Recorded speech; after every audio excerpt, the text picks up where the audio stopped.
Hello， 大家好。这2天有一点感冒，喉咙有一点痛，所以今天煲了一个雪耳白萝卜南北杏的汤水。首先将雪耳放水里面泡半个小时，半个小时后将它抓一抓，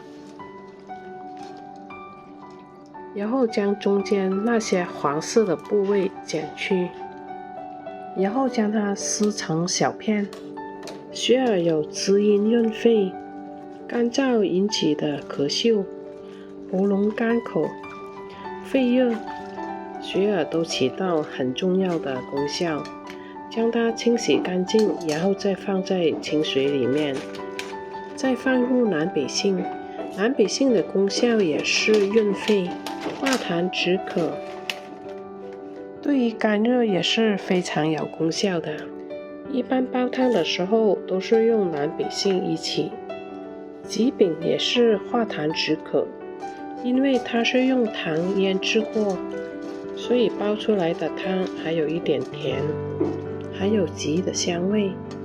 清洗干净，将它放入锅里，再来一个白萝卜，头尾切去，再将它的皮削去，然后将它切成块。感冒咳嗽，白萝卜功效最好，因为它有助于改善呼吸道炎症，它还可以下火，肺热的时候煲汤最好。放一点姜更加好，它可以中和，也起到去腥的作用。将2个姜片拍扁，排骨放水里面泡半个小时，然后再用清水清洗多2遍。这样泡排骨可以去掉排骨表面上的臭味和血腥味，这样煲汤更加鲜味。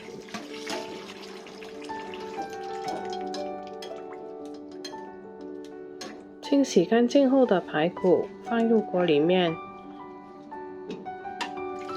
然后倒上冷水，将冷水泡过了材料，然后将所有的材料又移动一下，特别是白萝卜，白萝卜很容易粘锅。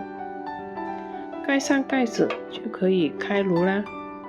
开大火，水开后将火转小火，然后用小火煮2个小时。2个小时很快就到啦。先去盖子来看一下，这一道汤水非常香。首先将上面的油去掉，汤一定要去油，去了油汤才好喝。再放一点点盐，这一道汤水就做好啦。感冒咳嗽、头疼，因为今天我感冒了，所以我煲了这一道汤水。如果是肺热的话，这一道汤水一定是帮到你。这一道汤水全部都是润肺的材料，平时喉咙疼的时候也来煲一些这些汤水，可以润肺。希望这一道汤水帮到你。好了，今天这一节就到这里了，我们下一节再见。谢谢你的观看，有时间也来多煲一些这些汤水，可以润肺化痰。